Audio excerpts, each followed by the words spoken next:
beaucoup de familles ou beaucoup de mariages ne marchent pas. Quelles sont les raisons? C'est toujours le diable. D'après vous, pourquoi les mariages ne fonctionnent pas? Je vais vous dire, je n'ai pas honte de vous le dire, plus de 3/4 des mariages des chrétiens sont instables. D'après vous, pourquoi? Ce n'est pas une bonne institution? Non. C'est une bonne institution qui vient de Dieu. Pourquoi on a des problèmes dans les ménages?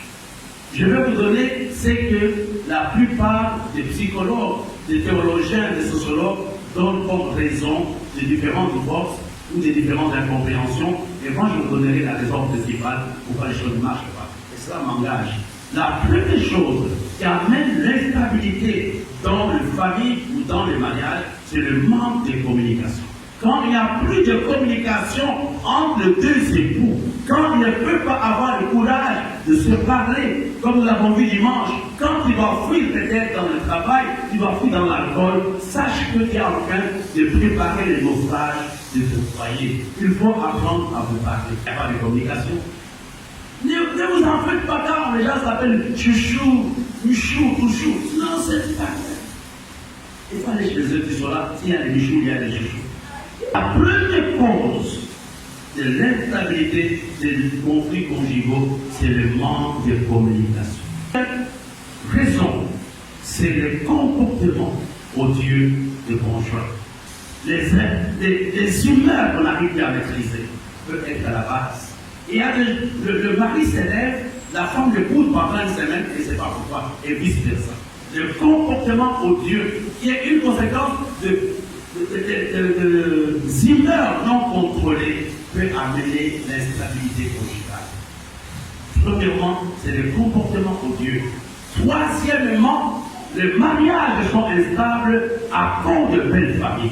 Les belles familles déstabilisent beaucoup de ménages. C'est la raison pour laquelle la Bible a dit qu'il faut quitter sa famille pour faire une autre famille. Le quatrième problème qui amène l'instabilité conjugale, c'est le problème d'argent. Quand nous parlons du problème d'argent, soit on n'a pas l'argent, soit on gère mal l'argent, soit on se dispute à cause de l'argent. Le cinquième problème, j'en parlerai un jour avec les couples, c'est simplement la sexualité, le problème lié à la sexualité. Et là, vous devez vous asseoir, discuter ensemble comment on va faire cela. On n'impose pas, etc., etc. Là, je parlerai beaucoup. La cinquième difficulté de bien-aimé qui amène un problème dans le ménage, ce sont les divergences religieuses. Quand vous n'avez pas le même niveau spirituel, tôt ou tard, vous allez avoir des problèmes. Je prends un exemple terre à terre.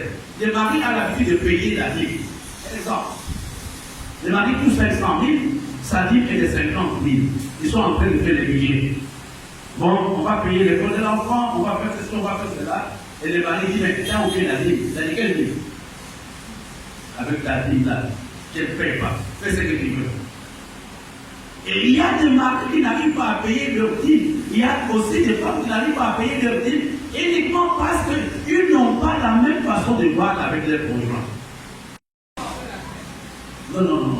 Mais je vais poser la question. Qui est l'initiateur du pardon? Ah non, pas l'offenseur. C'est lui qui a offensé. C'est l'offenseur qui initie le pardon. Si j'étais blessé, c'est moi qui l'ai dit. C'est lui qui sait qu'il a blessé l'autre. C'est lui qui doit aller vers l'autre pour demander pardon. Mais maintenant, il faut que la personne qui a été offensée soit dans de bonnes dispositions d'accepter ou de donner le pardon. Parce que si tu n'es pas dans de bonnes dispositions, tu vas ranimer la chose qui a amené le problème au milieu de nous. Parce qu'elle dit pardonne-moi. Pardonne-moi. Oui, Bishop, je vais te pardonner. Il faut d'abord qu'on revienne même à ces jours-là. Tu te rappelles les jours-là, comment ça peut commencer? L'important du pardon, c'est la restauration de la confiance, la restauration de la relation.